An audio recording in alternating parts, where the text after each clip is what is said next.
to see him physically also. I thought when this was planned, he's coming physically, so I was quite excited. But it's good at least with us. So a great welcome to Dr. Sai. Hope he is as well as Dr. Kapoor's interactions will lead us to a much better enlightenment about the disease and about the management. So all best wishes. Thank you for inviting me. Thank you, sir. Thank you, sir. May I share my screen for the introduction, brief introduction of our faculty. So we are really honored to have Professor Sai, professor from the Department of Orthopedic Surgery, University Malaya Medical Center, Kuala Lumpur. He has a subspecialization in pediatric orthopedic surgery, limb lengthening and reconstructive surgery, and he's also interested in trauma. He has had his training in USA, Russia, and Australia. And if you go by his professional organization, there's a huge list. And I will just be trying to enlighten the ones which is he presently holding.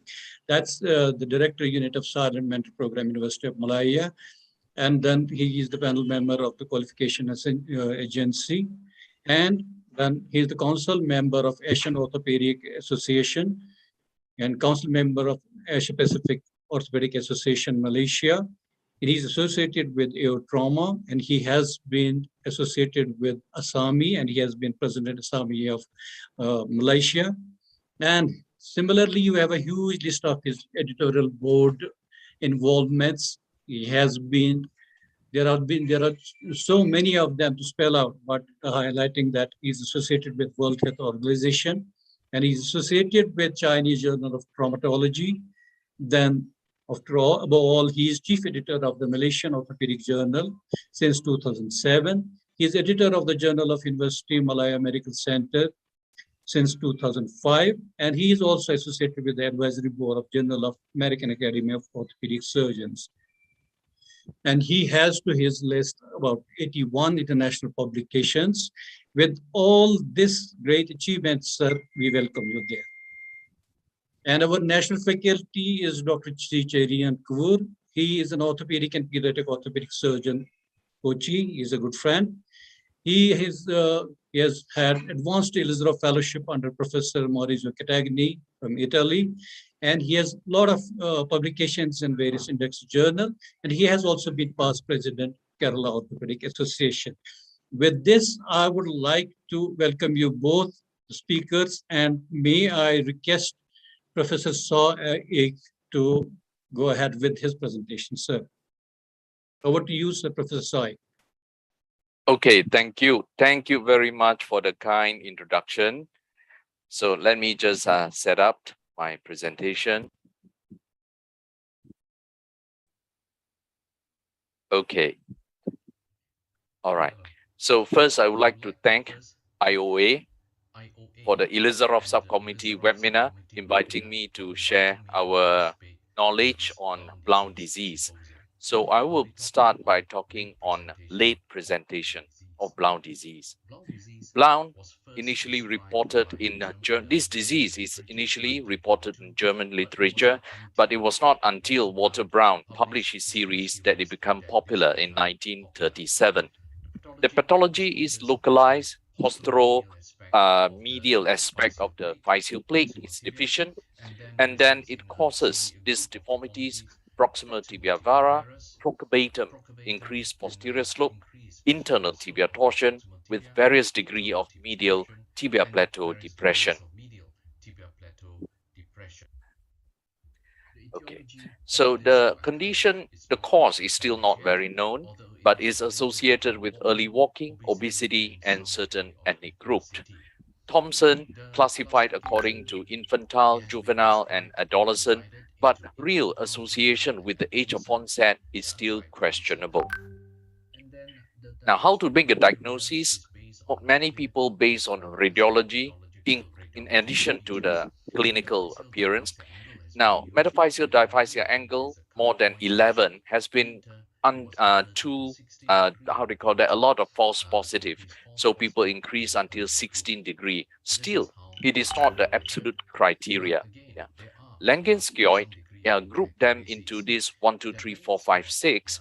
but we do not use this very often because especially first 1, 2, and 3, we usually don't do X-ray for all our cases. Yeah, if it is mild degree and it resolved clinically, we just consider physiological bowing. We don't take an X-ray.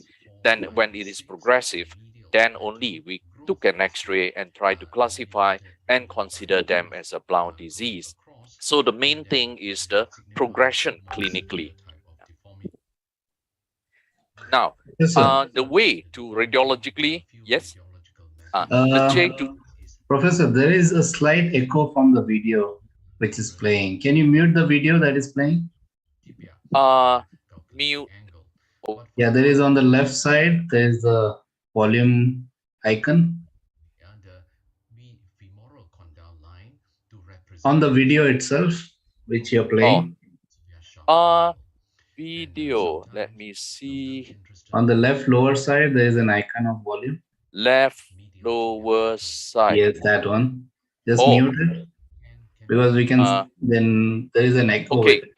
Yeah. Now can you hear me? Now it is perfect. Okay. So, let me just wait.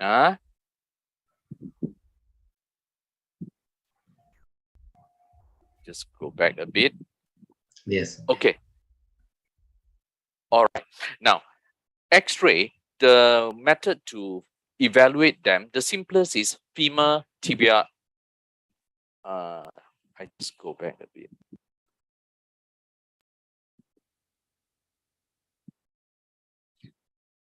Okay. All right. The easiest way to classify them is femur tibia angle. But for the older age group, we usually like to use a femoral condyle tibia shaft angle using the distal femur as a reference. Angle depressed medial plateau angle is looking at the intra-articular changes. Sometimes we look at CT scan, and MRI is usually for research purposes. Now, a bit about management in general. Bracing, although it's quite popular, there is no strong evidence to support the effectiveness. Yeah? And it is not popular in our place because the weather is very humid. For child to wear long term in one day, it is not very comfortable. So these are some examples of the braces that people are using. Now, this is the interesting paper from Japan. They don't have many cases, so they have these multi-center studies. Look at this Langenschott stage 1. They classify them. Yeah. So your slide is not moving. We are not seeing your slides. Oh, we are not seeing slides are not. Wait. So I think I will just share again. Yeah, I will just share it again, and I move further. Yeah, so there's no here, problem. Maybe I don't share sound and Perfect. Okay. Now, just let me know whether you see the slide now. Yeah. Okay, I just go back a bit. Yeah. All right. So you see for stage 1, half of the cases in infantile type, it resolved without any treatment at all, not even brace. So in our place, we consider that physiological staging. So you take X-ray, you consider that as a blount, and then it will resolve. So imagine if it is in the center where all the cases you give autosis, you assume that 90% of stage 1, the autosis work, but in fact 50% it resolved by itself. Even for stage 2, you see there are those that resolve without any treatment. So when we look at a study reporting the effectiveness of autosis, we have to be careful because many of the cases would have improved spontaneously.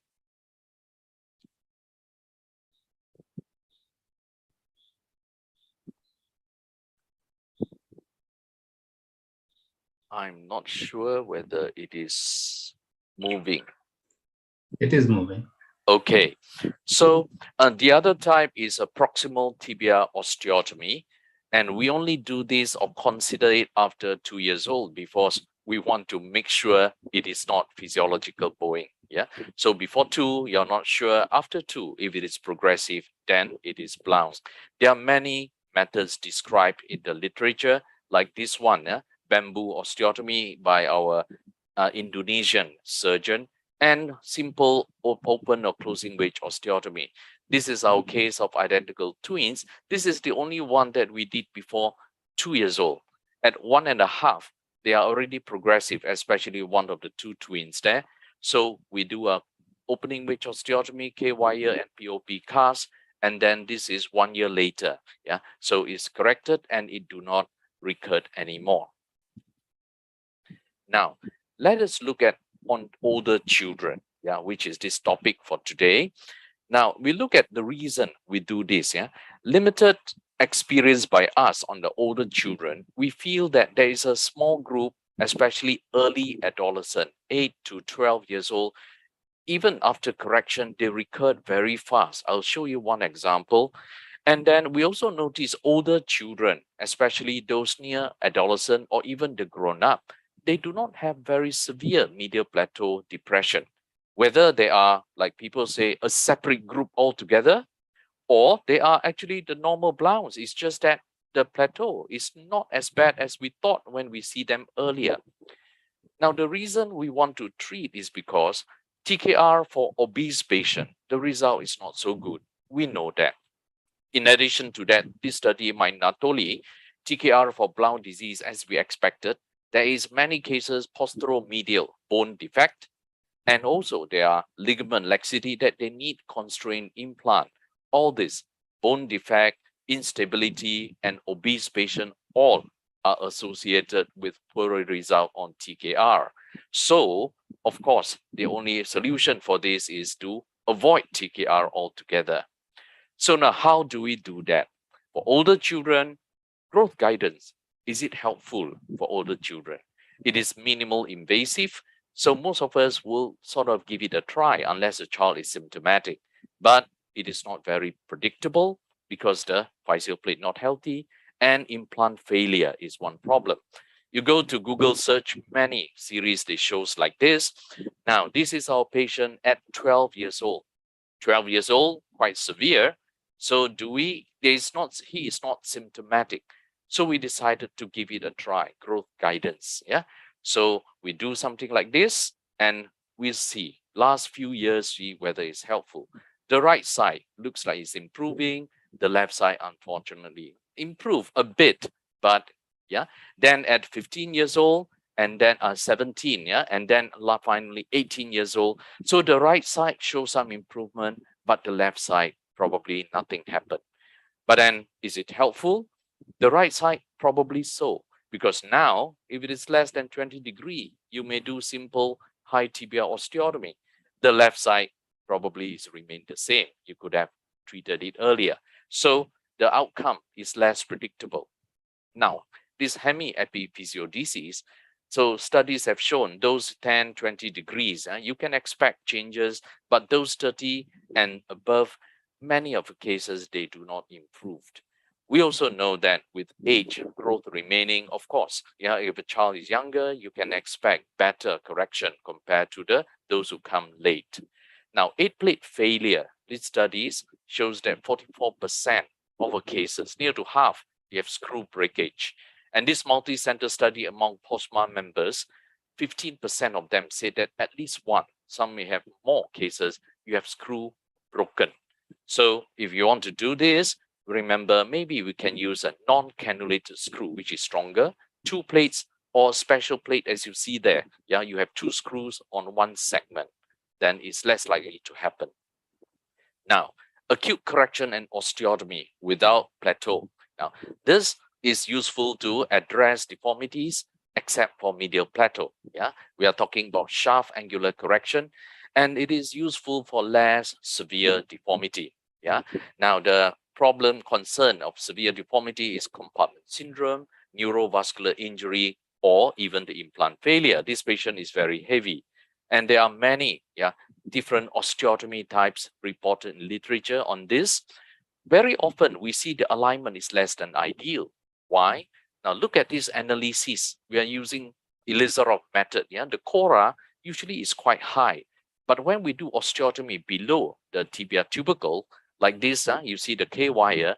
So it's a closing wedge on the lateral side. So the hinge is basically on the medial plateau. Is not at the level of cora. So if you do that, you would expect some degree of displacement. Yeah, it's a translation. Although you may argue that that doesn't matter very much, but it doesn't look very nice. And many other reports are like this. However, if you do high tibia osteotomy, when you place the hinge higher up like this, yeah, then the cora is about the same level. So you see it is more anatomical, not so much of translation. But all this, yeah, not for too severe deformity. You have two bones there, you rotate, you correct, higher risk of complications. Now, what about this medial tibia plateau elevation? Now, it supposed to improve the intra-articular congruency. It may also help to stretch up, yeah, reduce the ligament laxity.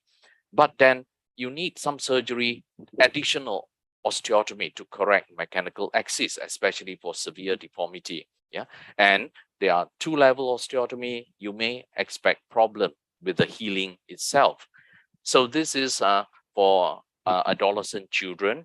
They do an open wedge, and then they use Ilizarov to correct the metaphyseal injury. So one is internal fixation and one is use external fixator. Some surgeons will do two internal fixation, yeah, elevate the plateau and then correct the metaphyses and just fix it. Yeah, this is their series, McCarthy double level osteotomy. Some even more aggressive do triple osteotomy. Yeah, osteotomy means that like this is a first case not acceptable. They do a second time, but triple osteotomy. Elevation of medial plateau, metaphyseal, correct the varus, and then one more for tibia tubercle, try to medialize or lateralize it. But with every additional osteotomy, you have risk of healing, risk of implant failure, and mechanical problem. So the risk is always there. Yeah. Now, what about gradual correction? Gradual correction, the one we do is extra-articular. Although there are some surgeons incorporate medial plateau elevation in the X-fix, it is useful when there's severe deformity and even when there is a rotational problem. Yeah, so it is less invasive to the soft tissue. And what about heavy patient? So in our hands, it is not a problem. X-fix, if you fix it enough, it can carry the weight of the patient. The problem is family. Yeah, it is not easy to take care of external fixator, pin side, wound care, rehabilitation, and so on. It may be difficult for some family members. So this is one of the early cases, 9-year-old. So there is not much of rotation, so we use Ilizarov to correct it. So Ilizarov gradual correction, this is a few years post-op. Now it's more than 20 years. He don't come for follow-up, but he's a relative of one of our orthopedic surgeons. So we know he's a businessman now, 20 over years old, and he still not have problem with the knee. This is a 12-year-old older child. So you see the cora for BLOUNTS is usually higher up. We use this Ilizarov method to correct. Then we managed to get the alignment, realigned it, and it maintained. Now this 13-year-old, again, the cora is a bit high, but the thing is he's heavy. So we need some bone purchase for proximal segment. So the osteotomy is a bit lower. We put it a bit lower down. So we know that we'll have some degree of translation. This osteotomy rule number 2, there will be medial prominence. Yeah? But we thought this is okay. So one side is being done, and then left side is a second leg. And then after that, now this is what we get. So you can see there's some prominence on the medial side because of the translation, but mechanical axis is okay. This is acceptable. But then, although the patient lost a lot of weight compared to before, but then even the prominence is not so obvious. Yeah, you see the medial, the shin area, that prominent is okay, not a problem, but there's no more knee pain. The axis has already restored. Now, this child come older, 16-year-old. So we did this using a TSF because there is a significant rotation. The left side is already done, although we have to say a bit overcorrected. 28 years old, yeah, he's still under she's still under follow-up, and there's no symptoms of the knee. Now, the thing is, for the proximal segment, how do we purchase them stably? We do is we get at the level of the tibia tubercle, we put one wire. This wire is parallel to the distal femoral condyle. We use that as the axis.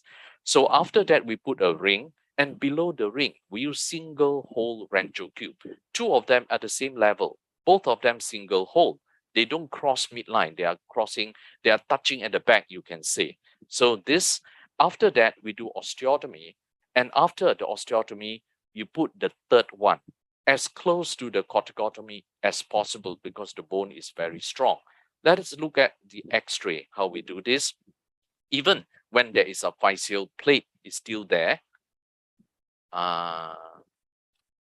Okay, so even the physeal plate is still there. You see the distal femoral condyle, and we put the wire. Yeah, you may remove the wire. It's not so important. But after the wire, then you put the ring, and then you put two Rancho cube. Yeah, both of them at the same level, pointing to the back, not crossing the midline. Then you do a corticotomy, and you put the third one. Yeah, so these three half pin, 5mm or 6 if old, able to support the patient's weight. This is 24-year-old. She was 150, go through gastric stapling and so on, reduced to 0.5, and surgeons say cannot go down, then that will be dangerous. So we use Ilizarov to correct both sides. So eventually this is the restoration that we can get. Yeah, so mechanical axis restored, the pain has resolved. Now, this is the oldest patient, 24-year-old, when presented to us. Now, the deformity was there since early childhood. The 7-year-old X-ray, she had the first operation, and this is after operation. So the operation does not be successful. So he has this at the age of 24, came to see us. So since there is significant internal tibial torsion, we use Taylor spatial frame, both sides. You see there is a translation, but mechanical axis is restored. So before the frame removal, after removal, 2008, he had a fall during a basketball game, fractured the right tibia through the half pin, but we fix it with a locking plate, it healed nice. So now 2016, and it's still on our follow-up, although we don't have the latest X-ray. Yeah, the knee, yeah, is still comfortable, it's not painful. Now, this is a special case of recurrence I want to share with you, 9-year-old. Now, she came to us with very severe deformity. Physeal plate is still there. So we consider this as a blount. So we use a Taylor spatial frame. So we correct them, and I want you to pay attention to the correction. You look at the proximal fragment. You see the half pin close to the osteotomy, but look at the angle compared to the shaft. Yeah, we restore it at that time, but the correction is about 35, 45 degree of correction. All right.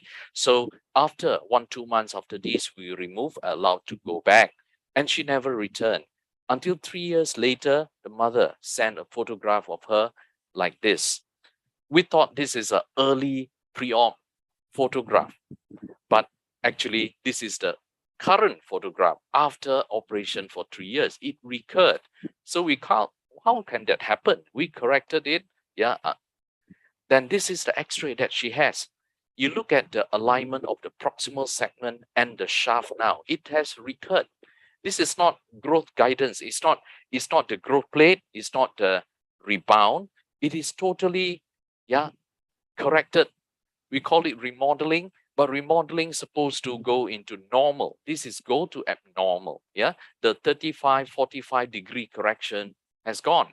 But at age 14, we thought this probably have something to do with the growth.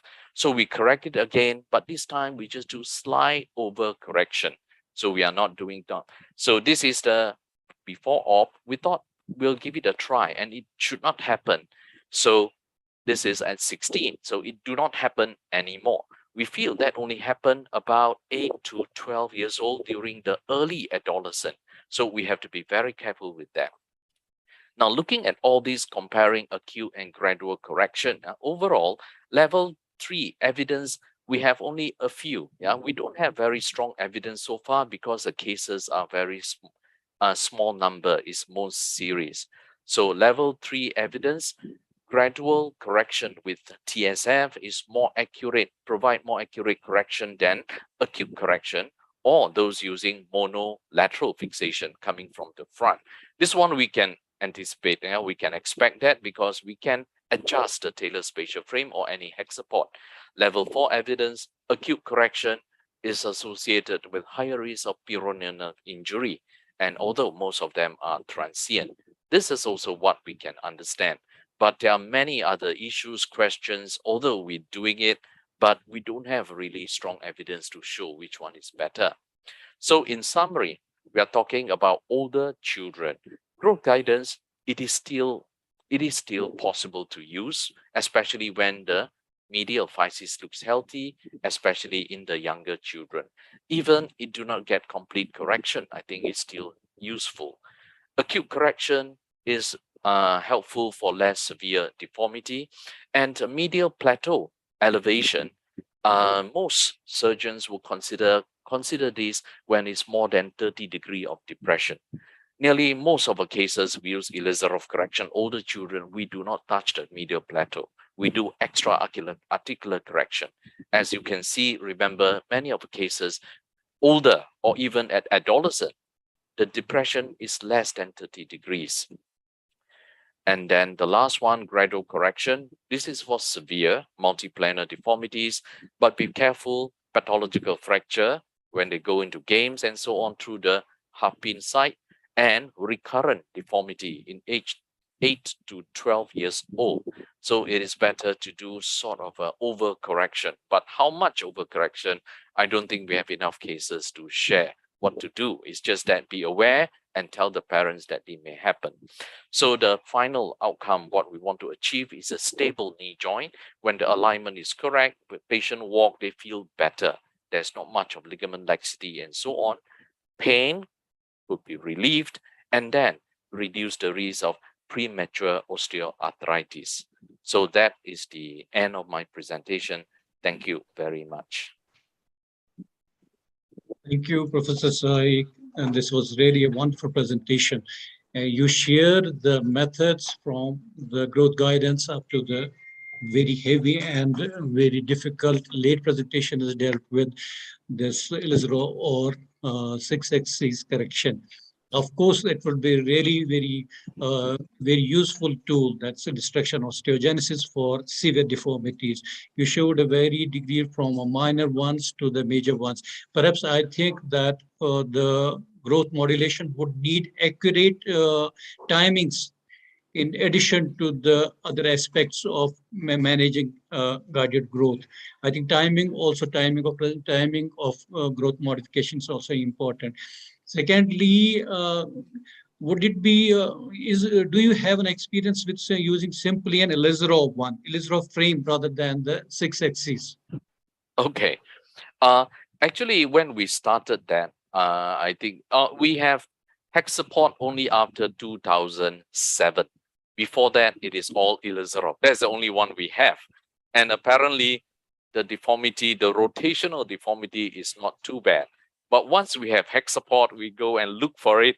Nearly most cases have rotational internal tibia torsion. So most of the cases for Blount disease now, we are using hex support external fixator.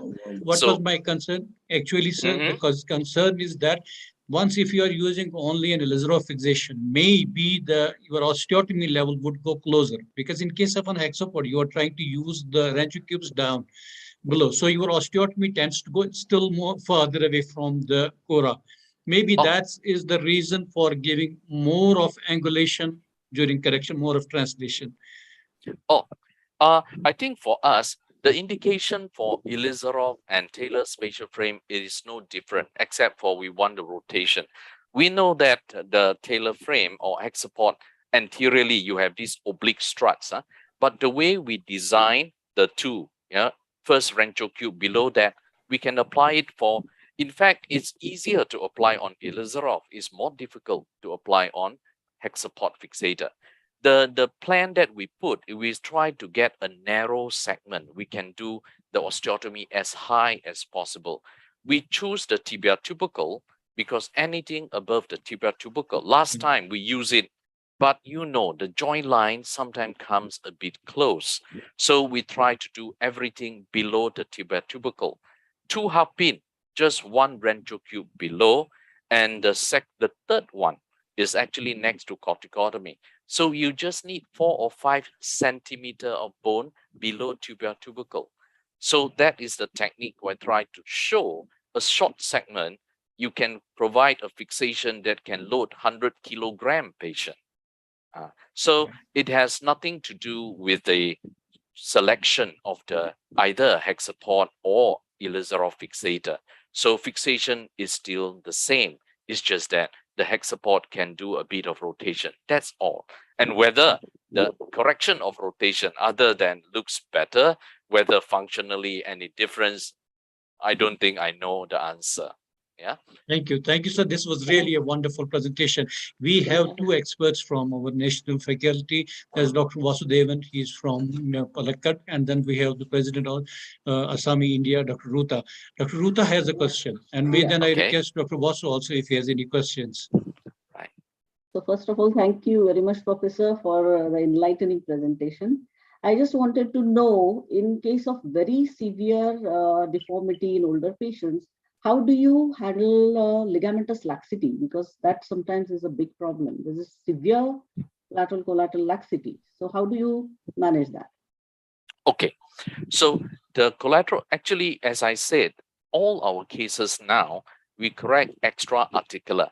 So we do not address the ligament laxity. The strategy we are using is that, yes, severe lateral collateral, the medial side is probably not so lax, but there is a medial depression. We correct the external fixator until it's slightly over correction. Now, this is a bit tricky because if you use the standing axis, when BLOUNTS disease, when they stand, the angle is not accurate because you look at the joint line, the lateral side is open up, is actually flexed. But when you correct, let's say the joint open up 10 degree, let's say using that excessive 10 degree. But when you correct until mechanical axis just go lateral to the middle of the knee, that 10 degree will close down. Then suddenly it becomes, if from 0, it becomes 10 degree valgus. Yeah. So the strategy, what we do is we use the external fixator, and then when we think that we reach the correction, yeah, on the lower limb axis or maybe standing, it looks like it's okay. I tell our doctors, do not send and check X-ray. Yeah, it will confuse everyone. You give them 2 or 3 weeks to stand properly, put some weight. Don't do X-ray. Then after 2 or 3 weeks, you don't do any correction and you ask them to stand properly. Then only you go and take an X-ray at that time. So that time, they can bear a bit more weight, and then we look at the mechanical axis. As long as mechanical axis is slightly, maybe 0 to 5 degree lateral to the joint line, to the middle of the knee, okay, we accept that and we stop the correction. Very often, once you reach there, you immediately send the patient to take a radiological X-ray to check whether you have reached. They may be in pain, they flex the knee, they don't stand properly. That radiograph may not be accurate. So you may end up with an incorrect, not so accurate correction. You correct too much, you'll go into valgus, especially when the lateral joint line close down. And then if it's under, you know what may happen. So the only thing I can share with you, what we do is we don't take X-ray immediately 1 or 2 weeks or even 1 month. Yeah, because when they are at 14, 15-year-old, they are not going to unite so fast. So until they can stand properly, take a radiograph, stand properly, and just get it just slightly lateral to the middle of the knee. Okay, so you take the mechanical axis more lateral to compensate slight for the laxity. lateral. Slightly Slight lateral on the proper weight bearing. On the proper weight bearing, slight lateral. So the joint line is close up. That means the lateral collateral ligament is not stretched anymore. Once it's a bit, just a bit medial, then the joint line will open up and you get 5 degree extra. It goes to varus and then you will recur or whatever may happen. So that is the thing that we use as a guideline. Okay. And do you do anytime an oblique osteotomy, or you always do a transverse? Okay. So far, the osteotomy we do at the level, we do transverse. Transverse to the longitudinal axis. Yeah. The reason being, if you do horizontal, for example, you do when the patient's standing pure horizontal, The proximal segment, the medial side, is very sharp. It will be piercing the skin.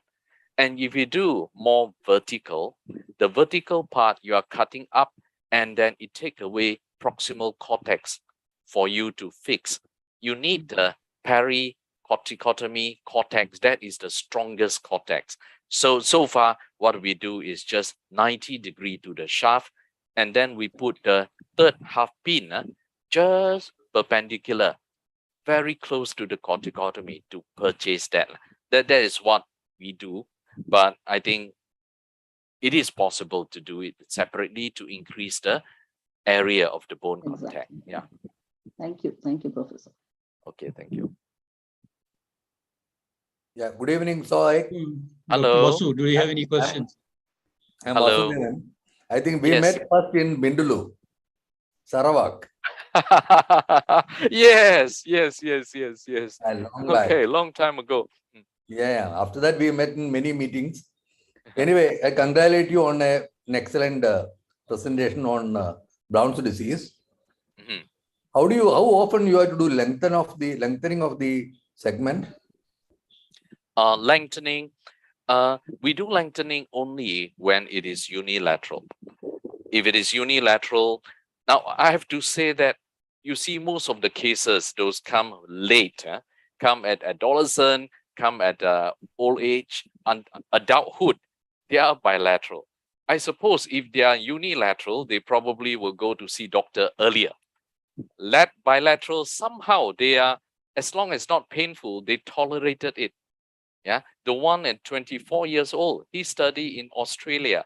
He graduated before coming back and look for treatment because the surgeon in Australia asked him, you cannot go around like this. So he come back and treated us. So the older children, somehow, the fact that they delayed for so long is probably bilateral. They thought that nothing can be done. They sort of accept this. Yeah. So older patients that we have, nearly most of them are bilateral. But the unilateral, probably they will accept treatment earlier, before 10 years old. Yeah, in some of the cases which come late, say about 20 years or 24 years, have you seen a distal femur compensation, like distal femur valgus? Yeah. Correct. So how do you approach that? Okay.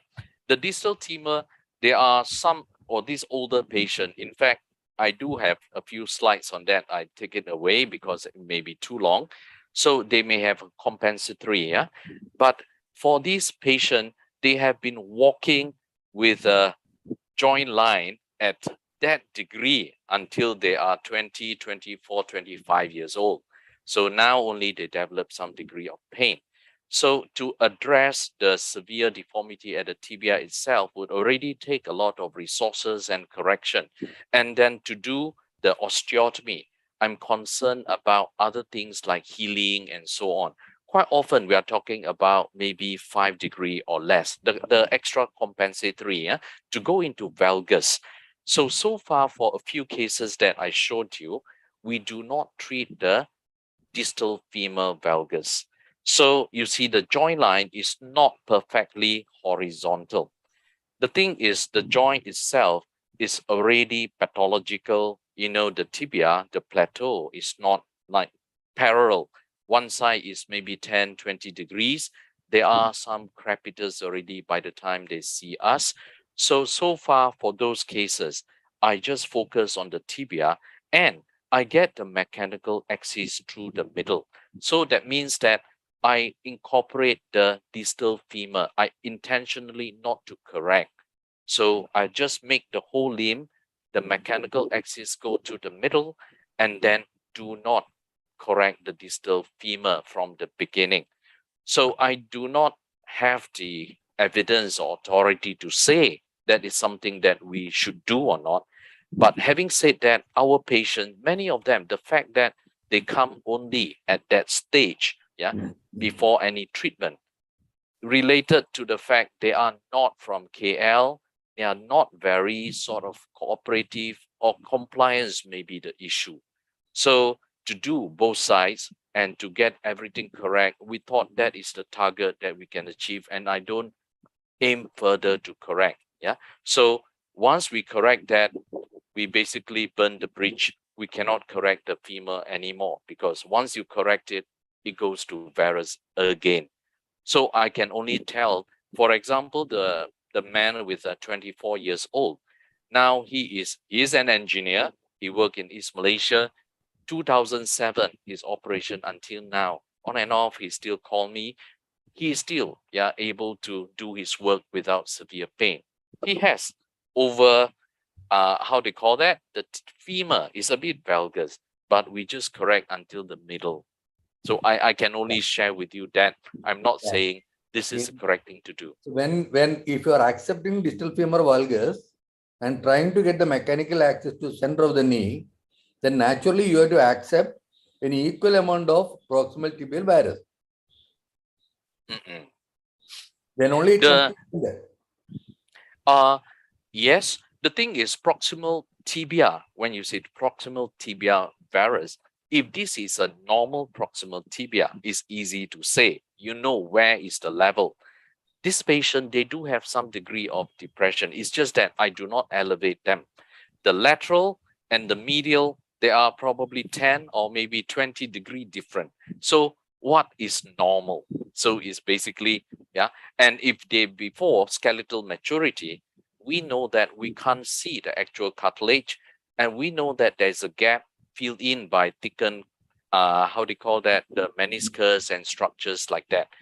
Now, that part is also something that we do not have enough literature. There are many people use MRI to check, to say that the meniscus, everything thickened, compensate for the gap that we are seeing. So there are a few more questions that we do not know the answer. So the actual, what is the actual alignment that we should get?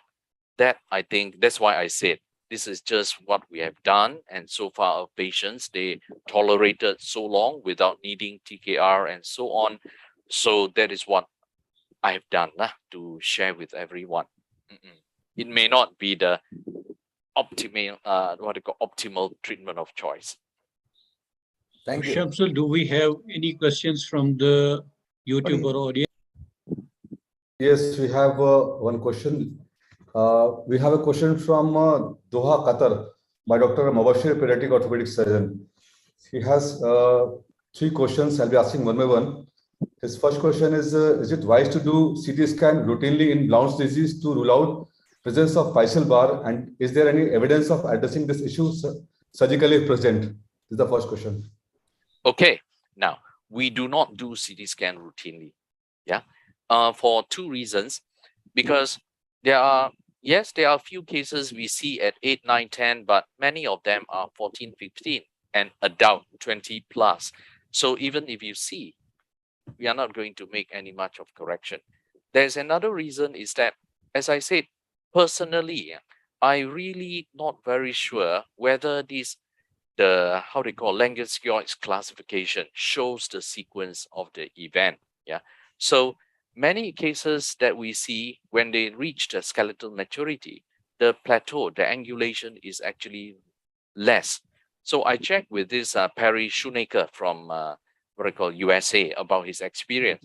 You also notice that many patients who come very old, the angle of depression is actually less, as if it is improving by itself.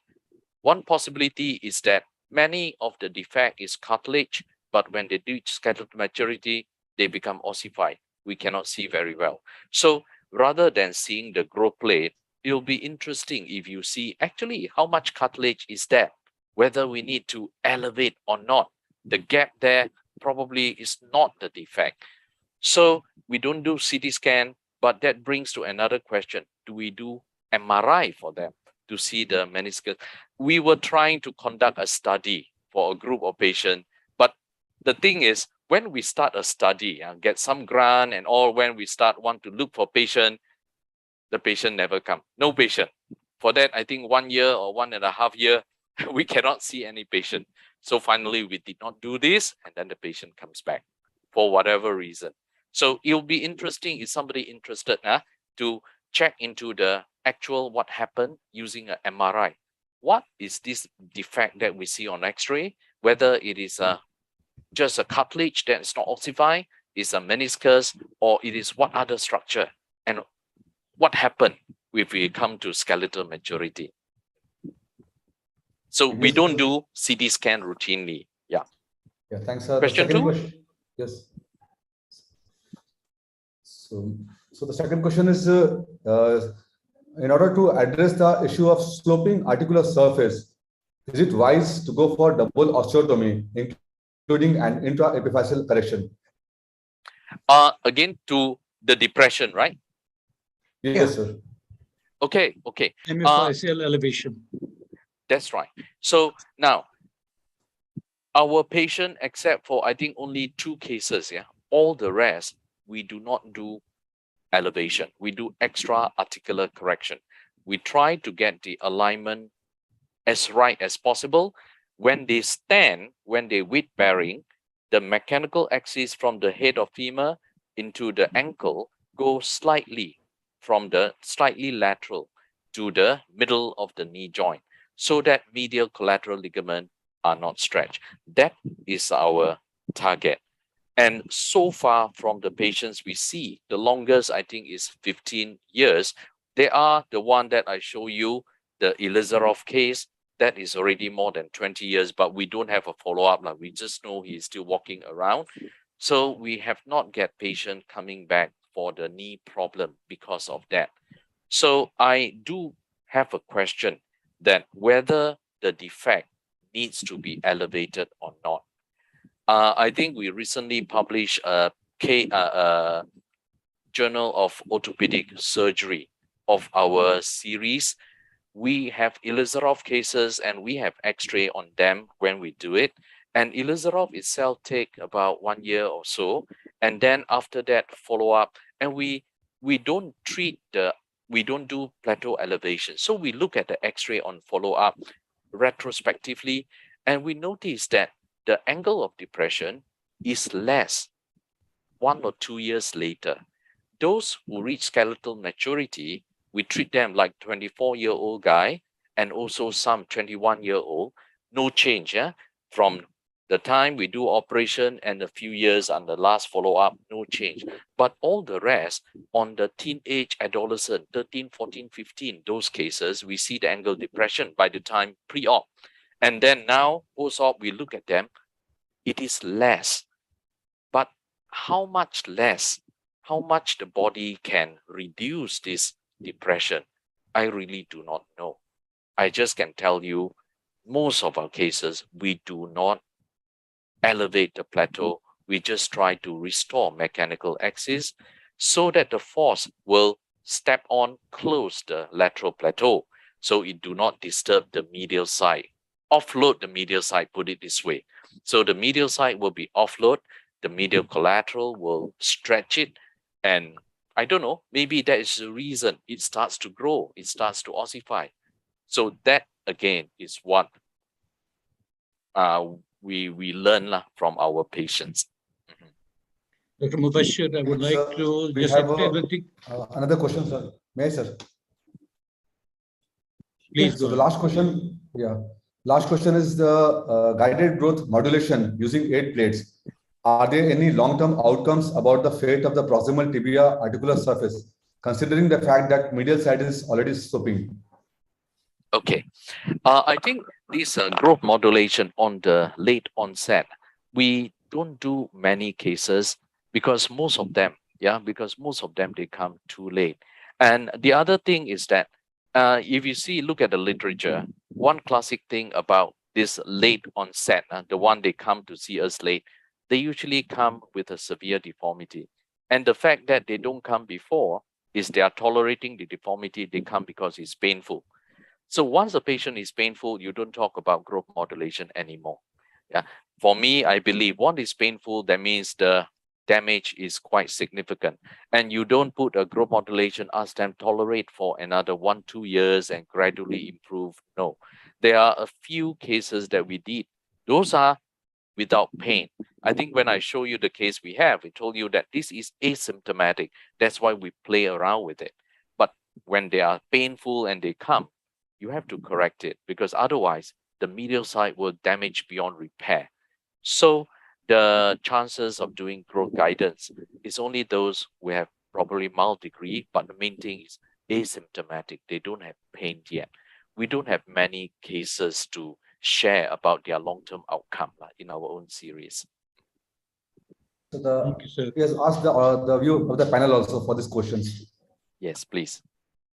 Yeah, Dr. because Dr. Mubashir, maybe it's for hemiplegic elevation. I think you have to make a judgment between having a more complicated hemiplegic elevation rather than accepting a best joint line. Professor Saik will perhaps agree with that you could have a one best joint line. These are the two plateaus. So you could have one best joint line that takes care of the joint level rather than having a complicated hemiplateau elevation. That is more complication. So one has to judge between these two. Maybe a smaller deformity, smaller plateau, this depression would be best dealt with the best joint line, so that there is a common joint line that becomes more this anatomical. So Dr. Cherry wanted to say a word. yeah, Altaf, I would prefer, I always consider, I mean, if there is I always look for the intra-articular depression. And if there is an intra-articular depression, I always make sure that I correct it, because it's two deformities, two coras. Yeah. So I don't think there's any, I mean, I don't think it's right to correct with just a metaphor. And I'll show you a case also where such has been done to correct an intra-articular deformity and a metaphyseal deformity with just a metaphyseal osteotomy alone. Yeah, because that's why I said the smaller deformities could be dealt with the best joint line. But if you have a severe deformity, then as you rightly said, that you would address it together. Yeah. Thank you. I think we have had enough questions. One minute, Altaf. Yeah, please. When there's a medial slope and severe slope, I think that it's not justified to do a lateral epiphysiodesis. So that will produce again a lateral slope and ultimately end with the pagoda tibia. Right. So that makes us to make even the distraction, osteogenesis and correction rather than depending on guided growth. So it's more important to have this tool in one's armamentarium. And this is really the wonderful tool to deal with late presentations. Thank you so much, Professor Saik. It was a wonderful discussion and wonderful presentation. We have cleared many doubts, and many doubts of the audience must have been cleared. May we go to the next presentation we have from Dr. Cherry Kovur. Please, Dr. Cherry, go ahead with your presentation. Yeah. Just share my screen. Yeah, please go ahead. Okay, can you see the screen? Yeah. Yes, sir. Yeah, I'm going to talk about, first of all, let me thank my good friend Altaf for inviting me, and also Ruta as the president of ASAMI. So I'll be talking on untreated and mismanaged BLOUNTS disease treatment with Ilizarov. 1 minute. Yeah. Now, just recapitulating, it's BLOUNTS disease is a disorder of the proximal tibial growth plate medially, which causes a progressive varus, knee malalignment in children and adolescents. Now, the reasons are early onset of walking. It is seen more in early onset walking and obese patients, and African American patients have higher incidence of BLOUNTS disease. And as we have seen, bilaterals are more common than unilaterals. Now, why it is untreated? Many a time, I mean, this is a classic teaching when somebody had told that I cannot see what the mind does not know. It simply means that many of the surgeons are just not aware of such an entity called BLOUNTS disease, probably because it's not a very common condition. And there is a lack of knowledge of clinical and radiological features. And third is, many a time it may not be present in the classical form. It may not have all the radiological findings. And early stage of the disease may resemble developmental severe genuvarum, and it's quite difficult to distinguish a severe developmental genuvarum with the BLOUNTS disease. And there is a lack of long-term follow-up of the varus deformities. And in my state, especially untreated or maltreated, there is a strong influence of Ayurveda, because here they believe that anything and everything can be cured by Ayurvedic treatment. So they waste a lot of time, a lot of money, and do this Ayurveda treatment and come back with very complicated cases, with a lot of problems. Now, clinical features are similar to physiological genuvarum. Many of these children are obese, but not always. And there is often a lateral thrust on walking. And there are, I'll just further highlight the radiological features. One is an abrupt varus angulation metaphyseal at the metaphyseal diaphyseal junction. There's widened irregular epiphysis medially. Medial slope of the articular surface. Then there is a prominent beaking at the metaphysis and lateral subluxation of the tibia. We may not see all these features in all the cases, but the presence of especially medially sloped epiphysis and irregular physeal line medially should alert the surgeon to the presence of Blount's disease. Now, differential diagnosis of physiological genuvarum, which sometimes is quite difficult to distinguish from that. Genuvarum rickets, that's a classical feature about it. Skeletal dysplasias have multiple problems, so it's not too difficult to distinguish that. And post-infectious genuvarum can be distinguished from the history and other features. Now, why is it mismanaged? Because there's a lack of knowledge of the stages and the relevant pathoanatomy, and failure to identify their deformities and the locations, probably wrong surgery, wrong implant, and inadequate correction. Probably these are the causes of mismanaging Blount's disease. Now, these are the stages which Langenskoil described. And stage 1 to 2, complete restoration. Stage 3 to 4, restoration is possible. Stage 5 and 6, it leads to a lot of problems. But there is a catch in it. It's not very, he described it for the Scandinavian population. So it's not very accurate for non-whites. And stages can occur earlier in non-whites and can skip couple of stages and go to stage 6 also. And it's worse in black girls. And unfortunately, no data there exists on the Indian population regarding Blount's disease. So we are not sure how the disease behaves in the Indian population. So basically, what with my limited experience is I have found out the treatment, what treatment you do depends on the stage and age of the patient.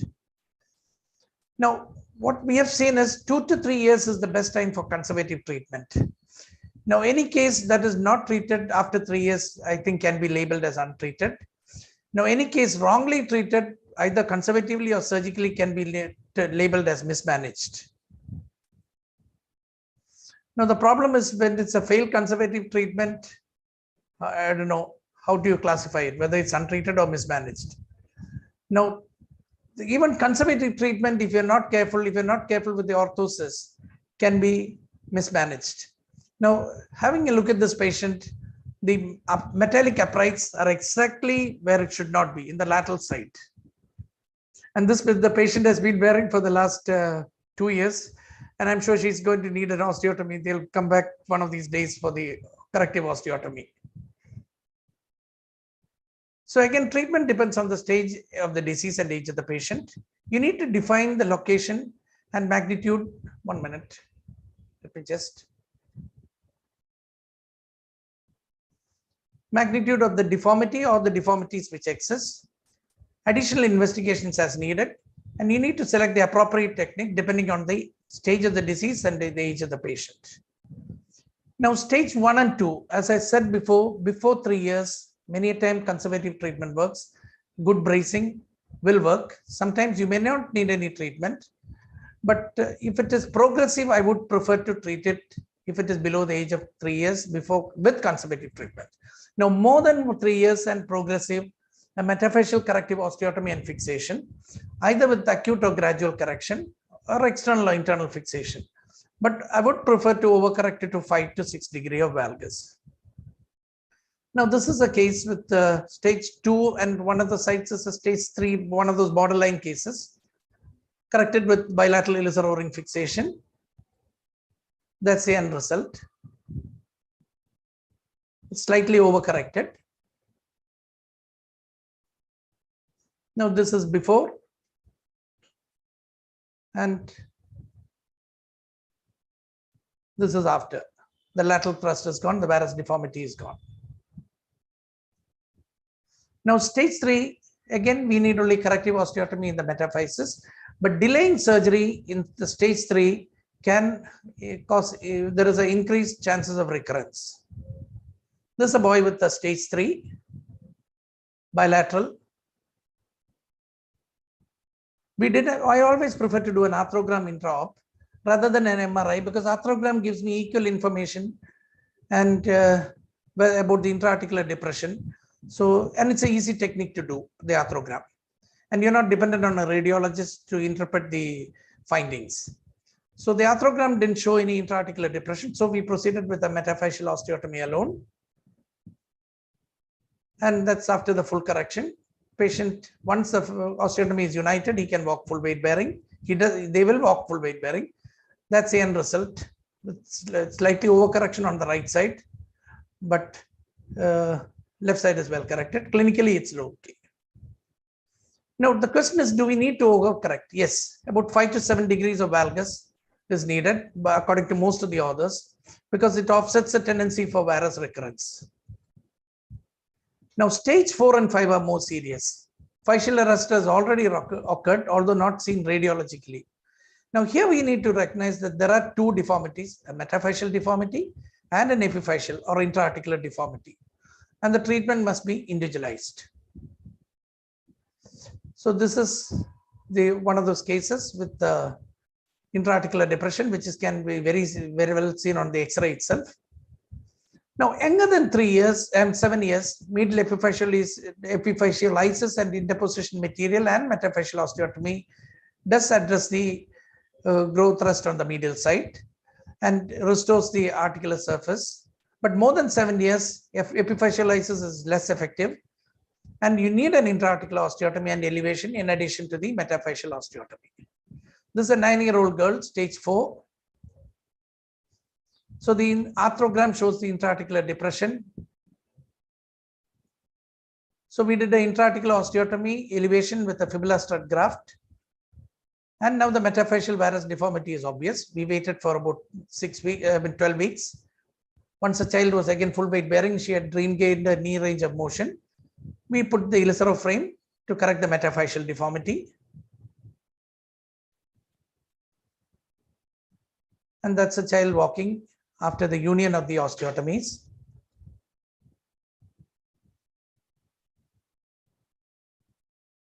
That's the end result. Now, stage 6 is bad. Already medial bony bridge and epiphyseal closure has occurred. And as long as the growth occurs, deformity will progress. Here there are definitely, without question, 2 deformities, intra-articular and extra-articular. Now it needs, without question, 2 osteotomies, intra-articular and metaphyseal osteotomy. Now this is an 11-year-old girl, previously operated at the age of 7 years with only metaphyseal osteotomy. Now this is a clinical picture with pretty severe varus. That's the intra-articular depression, stress X-rays.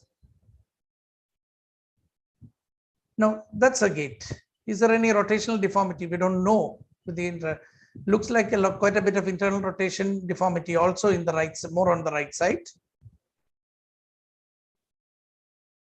Now CT scan, whether it's helpful or not, I'm not really sure, because all the same, because considering the deformity, we took a CT scan, but I don't know whether it gives any additional information other than the X-rays. And especially when somebody asked about the growth plate status, I think MRI gives a better information rather than the CT scan about the growth plate status. Now here we have to do the intra-articular correction, that is intra-articular elevation of the medial plateau, fixation with fibula strut grafts and screws. And once the deformity, the intra-articular deformity was corrected, we noticed that the right side had a varus deformity of 20 degrees and the left had an oblique plane deformity.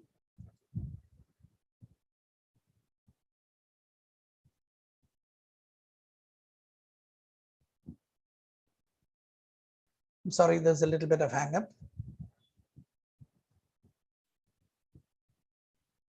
Yeah, that's the clinical picture. The left side, you can see the oblique plane hinges. That's the immediate post-op X-rays.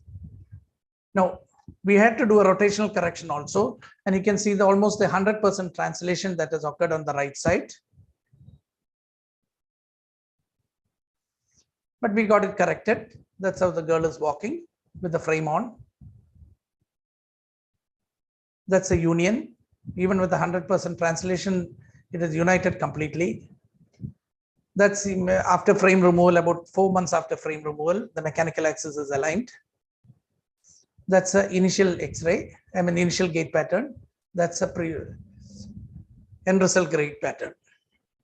Now the correction has been maintained without much of a problem.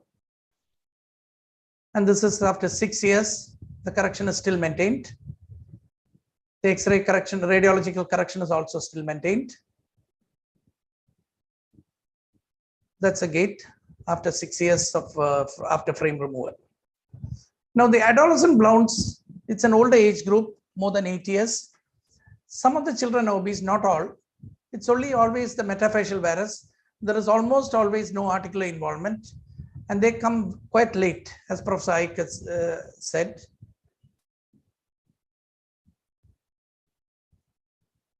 This is a fellow, an 18-year-old fellow who is presented late. He had medial knee pain and medial joint line tenderness. And you can see the lateral thrust on walking.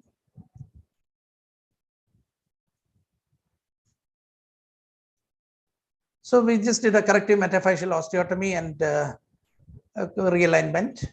And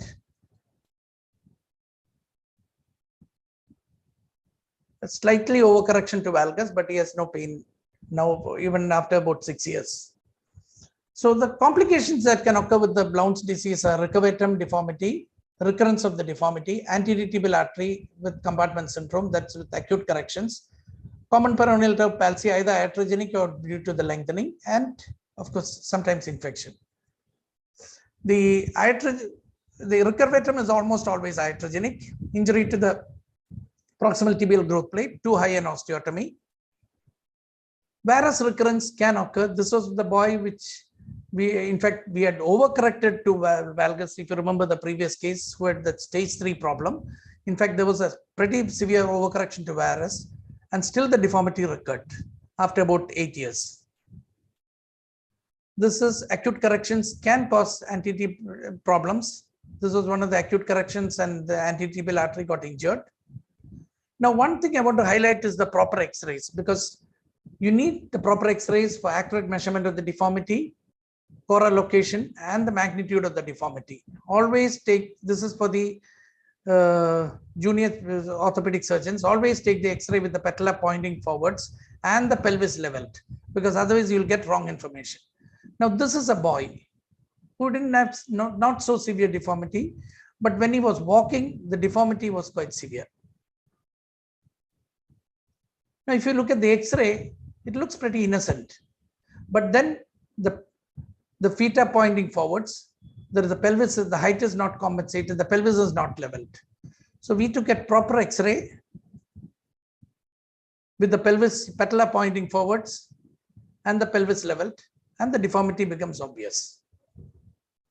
MRI, not really useful except for the medial growth plate status.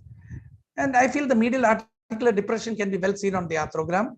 Again, the MRI needs assistance of a radiologist, and again needs sedation or anesthesia in young children. So in summary, especially after stage 3, consider the possibility of an intra-articular deformity. And an arthrogram is invaluable in defining the intra-articular deformity. And after correction of the intra-articular deformity, only then we can assess and the location and magnitude of the metaphyseal deformity. And gradual correction is what I prefer, because it reduces the chances of under or over correction. And always have good X-rays, because your correction depends on that. And many a time to the younger colleagues, please don't be stumped by the deformity. Keep the patella straight and the deformity becomes clear. Always clinically examine the patient, view from front, behind and side. Proper X-rays, full length, including full length X-rays and stress X-rays. Malalignment test to locate the cora or coras. CT and MRI rarely needed, but if you need it, go ahead. Spend time with the patient, discuss the pros and cons of various treatment, and warn that recurrence may occur in later, especially if the patient presents late. Thank you very much. Thank you, Dr. Cherry. It was really an excellent presentation, and I think you removed many of the confusions we had before, like the audience was asking for. I think you cleared regarding the hemiplateau elevation and the recurrences also. May I have questions from our experts, Dr. Ruta? Yeah. Thank you, Cherry, for an excellent presentation. I just was wondering, why do you always do the correction at 2 stages? Why not combine the plateau elevation and metaphyseal correction at one surgery? I mean, why always in 2 stages? It's I mean, it's a personal preference, Ruta. It's a question of, I feel it's easier to manage it with the, I mean, do the intra-articular part first and do the epiphyseal correction, I mean, the metaphyseal correction next. Because I discussed with Sanjeev also, Sanjeev Sabarwal. So he was also of the same opinion. That it's better to do it in 2 stages. It's a question of personal preference. There are a lot of people who do it in not the personal one only. I think, Jerry, it would be wise also to me also that having 2 close very close osteotomies that might give you trouble during this correction even, and then the vascularity associated. And Ruta, another problem is maintaining that intra-articular correction with the Ilizarov is also going to be a problem. You are fixing it with screws, no? Yeah, but not always. Sometimes I do the Stifford's osteotomy. That is the intra-epiphyseal osteotomy where we fix it only with the fibula graft. Okay. And then once you are doing a hemiplateau elevation, then your corticotomy may not remain a corticotomy. It will be, you may not have, you will definitely have some kind of a jeopardy of the vascularity. I think Cherry will agree with that. Yeah, probably. There's 2 close osteotomies, one for elevation and another for the corticotomy below for correction. I think that might be a little closer at a single stage. Yeah, it may be a little dicey. Yes, the medial plateau is depressed medially as well as posteriorly. Yeah.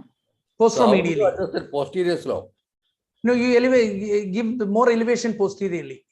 You do then both. You elevate. It's a like a biplane elevation, like an oblique plane elevation. Yeah. So you elevate less elevation anterior, more elevation posterior. Yeah. So that's again one of the reasons why I prefer to do it in 2 stages. Shamsul, any questions from the YouTube? Professor Saw, you have any questions? Question is just one observation. I think, Dr. Cherry, the case you show that the deformity recurs. So I realize it is quite similar to the case that I have. Yeah. You see the recurrence, the deformity of BLOUNTS supposed to come from the physeal plate. Yes. It grow less, lateral grow more. So the angle is actually on the top, very high. But when we do the correction, we make it straight. When it recur, it's not the deformity. It's the bone that we make it straight, it bend back. So the slide that I see is correcting not because of the physeal plate not growing and all. It is the correction that we do. It's want to go back to become deformed. So I don't know. This is like a totally new pathology. It has its own life. So I don't know how to correct that. But that age, to me, I'm not sure that the girl that you showed is how old. But I notice is about 8 to 12 years old. Older, close to skeletal maturity, they don't have this. And the younger children usually don't have this. It's just around 10 years old that they just very fast go back and looks like original one. Yeah. Okay. Dr. Shamsul, do we have any questions from the YouTube? Please unmute yourself. I think there are no more questions. Do we have any more questions, Dr. Vasu or Dr. Ruta? I think sir, we none. don't have any questions from next, sir. We don't have any more questions. Yeah. You have any questions? No. No, sir. No, sir. No, sir. Yeah. So I think we have had a wonderful academic evening. I'm really thankful to Professor Saik and Dr. Cherry being the speakers for this wonderful presentations from both of them. I'm really thankful to Dr. Ruta, Dr. Vasu to have an expert opinion, and Dr. Shamsul, who from the IOA team, but Let me tell you that Dr. Shamsul is not only from the Ortho TV, that he's basically an Ilizarov surgeon as well. So he has a dual role to play, and it makes things very easier. I'm really thankful to all of you making this academic event very successful. Thank you so much. Thank you, Professor Saab. Maybe we like to have more from you in your future, inshallah. Okay. Thank you, everybody. Bye. Thank you. Good night. Thank you and good night. Good night.